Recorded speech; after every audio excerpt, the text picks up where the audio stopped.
Hey guys, dito pa rin sa Skygo. So meron tayong review na trail bike nila, Skygo Stallion 150. Ayan, carb type siya, 150cc. Meron siyang SRP na 68,000 pesos. Ganito, ayos eh, parang mga sinaunang trail bike.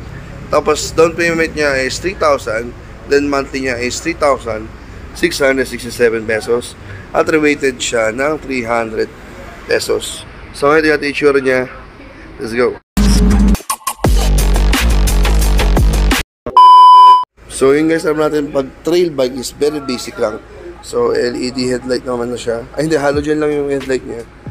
Then bulb type pa rin yung kanyang signal lights. Then pag mga ganitong trail bike kasi guys, is more on plastic. Kasi nga, pag trail bike, syempre mabato, nakitatalsikan, or pwede mo masemplang. Kaya parang balis ang palitan yung fairings niya. So ayan, ito yung fairings siya, puro plastic. Ayan, ayan o. Ayan, ito may balit ng goma. Ayan. Ano ba to?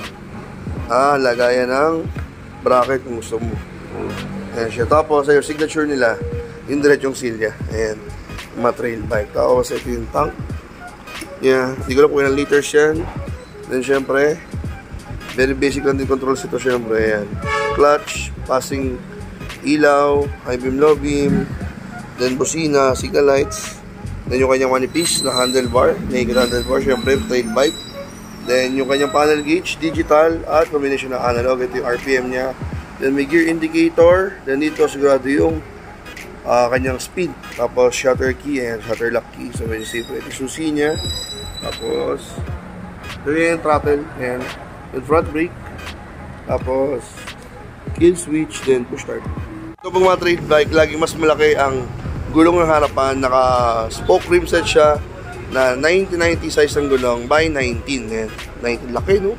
Laki lang rim set niya, 19. Then naka-disc brake siya na normal na 2-pot caliper disc brake. Tapos may mahabang forks. Kita yun dito guys, bakal na bakal po. Yan. Tapos mataas yung kanyang fender kasi nakadikit lagi yan sa headlight. Then sukat ng gulong sa record is 110/60/17.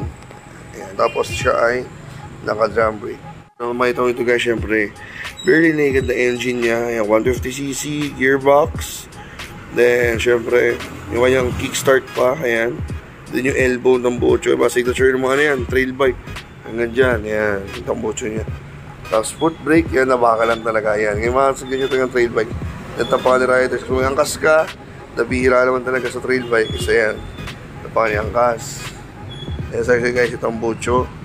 Buti nga ito, medyo maganda-ganda pa, kulay black na eh. Sa iba, silver na talaga eh. Ito yung kanyang rear fender. Kasi yan, tapangan niyang kas. Then, chain and sprocket niya, ayan. Side stand, walang center stand yung mga ganitong trail bike. Ginagawa sa foot brake. Ayan, then tapangan niyang rider. So ayan, sure guys. Ayan guys, so sa halagang 68,000, meron ka ng trail bike na 150cc gawa ng Skygo Motors. So yun guys, so kung trip na tripan nyo itong Stallion 150, sugod na kayo sa nearest Skygo dealership nyo guys. So yun, maraming salamat guys, ride safe.